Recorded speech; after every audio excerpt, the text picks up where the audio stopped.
Good afternoon. I think we are ready to get started because it is 4:02. So welcome. This will be a joint hearing of the Education and Recreation and Parks Committees to review each department's proposed 2019 operating budget. I truly consider myself fortunate to be the chair of both of these committees, and I appreciate the great work that they accomplish every day for our city and the way that the departments and their chairs serve our residents. The focus of our Education Committee is to expand access to quality early childhood education opportunities in Columbus. This work provides such an important foundation for a healthy community, not only from the standpoint of preparing our youth for success through access to quality early learning opportunities, but also in terms of economic mobility for parents who need a place where they know their children are being cared for as they go to work. Every dollar invested in early childhood opportunities in our city is an economic development investment. Again, not just for the little ones who today are benefiting and who tomorrow will be exemplary workers in our workforce, but also for the parents who care for them, who need to know that they are getting high quality care while they go to work. I'm a true believer in this work, and I'm grateful to Director Rhonda Johnson and Matt Smido and members of your team for what you do. With that, I will start things off with you, Director Rhonda Johnson, head of the Department of Education. Thank you, Chair Brown, and thank you for the opportunity to present to you the proposed 2019 budget for the Department of Education. Our mission is to promote and encourage public engagement in education issues, recommend policies, procedures, and legislation relative to public education, and to implement the recommendations of the Columbus Education Commission. We thank you for giving us both the tools and support we need to accomplish this mission. Our total proposed appropriation for the Department of Education for 2019 is $6,532,886. The majority of this funding, $4,731,325, is for the Early Start Columbus Initiative, our pre-K expansion program that provides direct support for pre-K slots, child development associate programs, professional services contracts, and consultant fees. As you know, Mayor Ginther's vision for America's Opportunity City is that every 4-year-old in Columbus has access to a high-quality pre-kindergarten education. An investment in early childhood development, especially for disadvantaged children, helps prevent achievement gaps, reduces the need for special education, increases the likelihood of healthier lifestyles, lowers the crime rate, and reduces overall social costs. Through Early Start Columbus, we have worked collaboratively with the state of Ohio, Columbus City Schools, and a network of community-based providers to serve approximately 3,500 children over the last 3 years.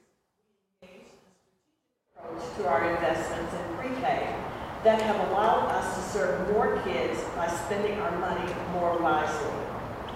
Starting in 2016, we required providers to grade funding with other funding sources, such as the Ohio Department of Education's Early Childhood Education Grant Program and Ohio Job and Family Services publicly funded child care. There are two main benefits to this strategy. First, it allows us to use our funds more cost-effectively by designating city funds as last dollar awards. Grading funding with other sources allows us to grant a higher number of awards. Consequently, we have been able to serve many more children per year than when we started. In the 2014-15 school year, our inaugural year, we served 350 children. This year, we will be serving over 1,000 children with the same amount of dollars. Secondly, by braiding dollars, providers can receive greater total award amounts per child, which allowed them to make greater investments in quality improvements for their program. And because of the importance of making data-driven decisions, we are requesting $200,000 for technical support for the C-Hive platform and $234,000 for Ready for Success, our assessment and teacher coaching program. We have learned that we cannot succeed in providing every 4-year-old with a high-quality pre-kindergarten experience by simply providing a pre-K slot. Only funding slots is not the answer. We have to work with providers to ensure their programs meet high-quality standards. Though there are enough slots citywide to serve every 4-year-old in Columbus, too few of them are considered high quality, especially in some of our highest need neighborhoods. The biggest determining factor in student achievement is the quality of the teacher in the classroom. Since 2015, through partnerships with Columbus State Community College and Action for Children, we have provided the opportunity for over 200 existing early childhood educators to receive training for their Child Development Associate credential. The CDA is the most widely recognized credential in early childhood education and is a stepping stone on the path of career advancement in early childhood education. In 2019, we plan to renew our work with Columbus State to help more teachers get their CDA. Providing a safe environment for children to learn after the school day ends remains a priority for the department. The request for 2019 is a continuation level of $389,819 to provide grants to after-school providers to assist them in their efforts. We currently partner with 18 providers across the city, and they play a major role in children's social emotional learning and their academic success. $400,000 of our budget will be used to support Future Ready Columbus, our education-focused public-private partnership. Led by a relatively new but dynamic executive director, Future Ready has been charged by the mayor in developing a comprehensive birth to 5 strategy tailored for our city that will ensure all children enter kindergarten ready to learn. Together with investments from other public and private sector funders, this appropriation will assist them in their work. Lastly, $539,442 will support the administration of our department. We are a small and lean department, but have an aggressive goal and a weighty responsibility. Thank you, Chair Brown. I look forward to any questions you may have. Thank you, Director Johnson. I just love the CDA program, and I appreciate that you are requesting funding for it again. I look forward to council approving those dollars because they're so important. When a couple years ago, when I got to see sort of the first cohort go through that, I went out to a couple of the sites on their first night of classes. And what was so great about the ones I visited is that they were actually in the neighborhoods. So the program was taking existing teachers who were by day teaching our youngest kids, and then allowing them to not have to trek downtown but stay in their neighborhood to get this credential to allow them, to up their game, if you will, on the teaching front. Are we still looking towards a neighborhood-based approach this year? And if not, do we think we can work up to that again the following? Chair Brown and Council Member Cinziano, absolutely. We demand that those programs be taken into the neighborhoods. We have to work to what's convenient for teachers who are enrolled in the program, not the convenience of the who are granting the credential. You know, oftentimes our teachers have small selves. They can't get to downtown, and most people are intimidated about driving downtown in the first place. So we will definitely make sure that those courses are offered in their neighborhoods. Great. Thank you, Director Johnson. Are there questions from, I'm joined by my colleague, Councilmember Michael Stinziano. Are there any questions? Great. And I want to thank you again for the work that you do and for the budget. The last thing I did want to touch on. So you talked about the importance of quality slots. Also, the braiding that we do it's important that we're able to braid with publicly funded childcare dollars. So can you talk about how I know that the county is really charged with moving providers onto the Step Up to Quality rating system by the state, so that more places are providing high quality care, or at least being recognized for the high quality care that they provide, so they can access PFCC. Can you talk a little bit more about how the city complements those efforts? Chair Brown, absolutely. The way that we complement that is that we provide the CDA program, this Child Development Associate Credential, for community-based providers. So when they get their credential, they're able to get points towards getting their Step Up to Quality rating. So whether we're doing business with them and funding slots, we're offering this program to anyone who is working in the child care business in their neighborhoods.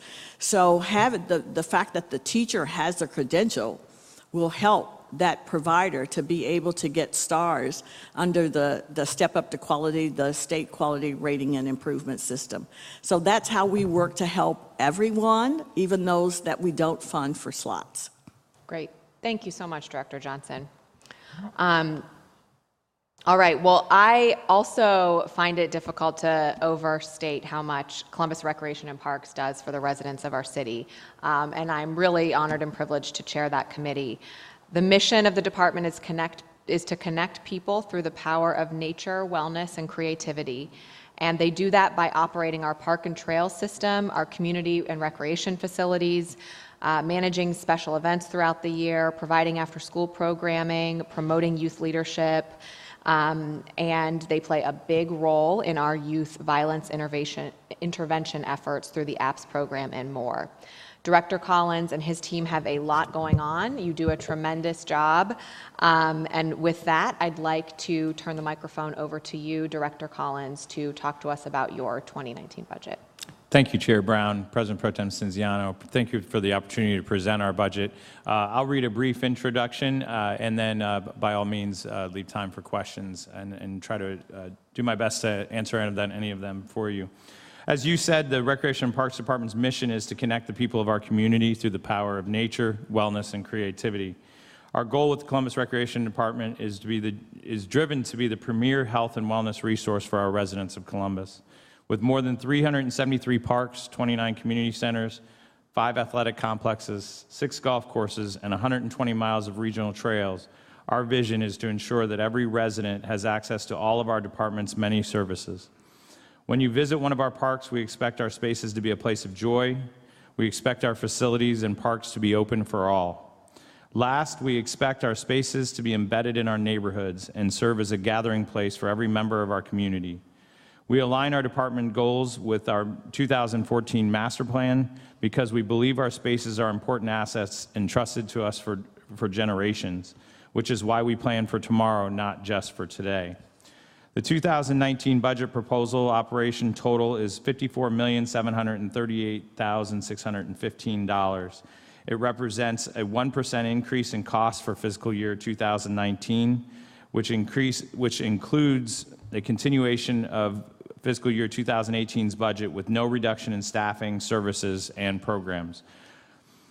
This budget includes, I want to talk about some key points that this budget includes. This budget includes supports for Mayor Ginther's priorities. As a department, we focus on neighborhoods and providing resources that allow the community to congregate, grow, and prosper.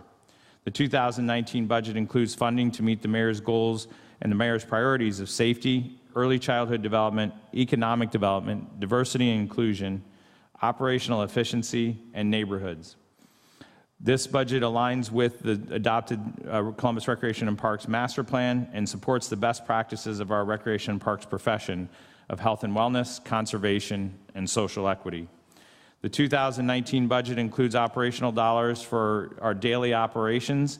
The 2019 budget includes funding for the total daily operation of 27 community centers, 2 senior centers, therapeutic recreation program, cultural arts programs and facilities, and our athletic complexes. It includes the operations of our 6 golf courses, all of our rentable community shelters and marinas. And lastly, the budget funds the maintenance operations of our more than 373 parks, 120 miles of trails, and our 14 designated nature preserves. This budget supports the operations of our Centers for Opportunity approach, which is a program model and this included in this budget is the staffing and operational support for those opportunity centers, which includes initiatives that are private, nonprofit, and public partners with private partners, nonprofit, and public partners to enhance and expand programs and services, and the 11 centers that are located in our 8 most challenged neighborhoods as identified by the Celebrate One initiative. The budget supports our Applications for Purpose, Pride, and Success program, as you mentioned. That includes increasing our Youth and Family Development Division to lift up our 8 most challenged neighborhoods through the investment in our APPS initiative, which targets young people ages 14 to 24. It also includes dollars for our Schools Out initiative, which provides programming during spring break, winter break, and summer break for Columbus youth and our 27 community centers. This funding supports the coordination of the Schools Out initiative focused on bringing together our partners in the community to provide a comprehensive approach in sharing the resources that are available to our children, young adults, and families during our school out times. A couple of additional items in the budget I want to mention. This budget includes $11.995 million in revenue that is generated by the Recreation and Parks Department. I have to give credit to our team for finding innovative ways to implement our cost recovery policy, and that cost recovery enables us to continue offering the services without reductions, like I mentioned earlier. It includes dollars to support the implementation of a strategic operational plan for the next 5 years, which will be the hard to believe, but the last 5 years of our 2014 master plan. I also want to mention that this budget includes new initiatives for our diversity and inclusion effort. Our diversity and inclusion effort is comprehensive across the department. We're approaching how we staff, how we spend, but also how we program, how we operate, how we plan, and how we build and provide services to our residents to make sure our centers and parks are open for all of the community. This budget includes cultural arts programming, as well as our outdoor education programming centered at the Sustainable McKnight Outdoor Education Center. And finally, this budget does include our summer food program. We continue to be the largest summer food provider in the state of Ohio, over 500,000 meals distributed throughout not just our centers, but all of our partners that we help administer the program for over 225 sites. Councilmember Brown, thank you to you and your team for helping us this year.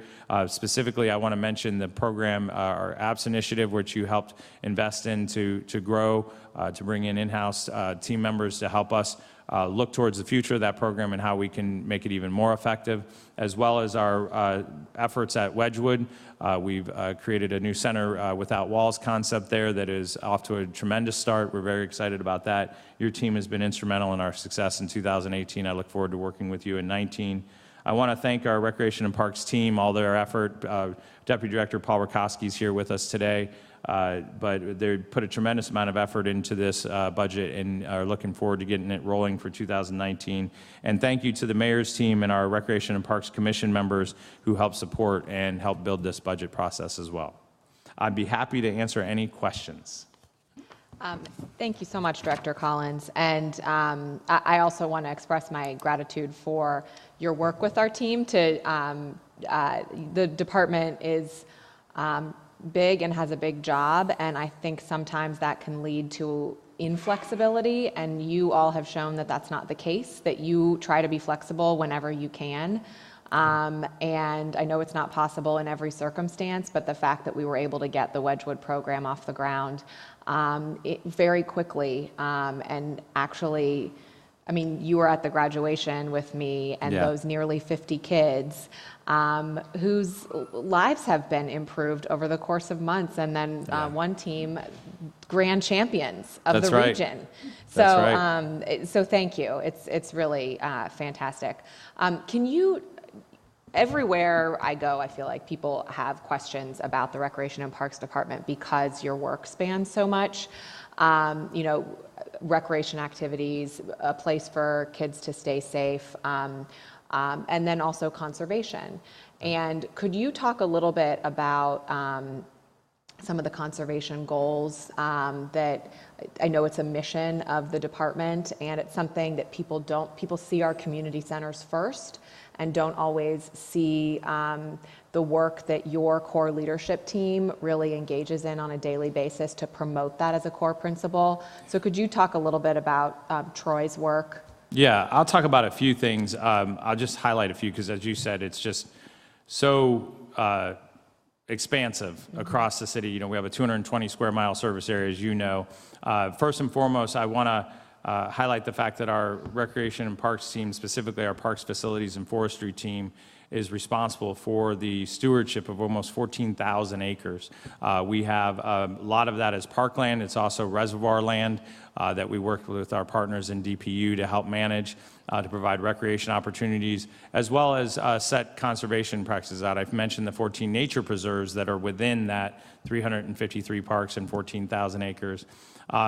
So it first and foremost starts with those management practices and the principles that our team focuses on to continually add parkland to serve the growing population that is Columbus, to conserve any natural resource or what I call a distinct environmental feature that we can and help conserve it. We can't do it all, but I have to mention we have a phenomenally dedicated team, tons of skill, but we count on volunteers as well.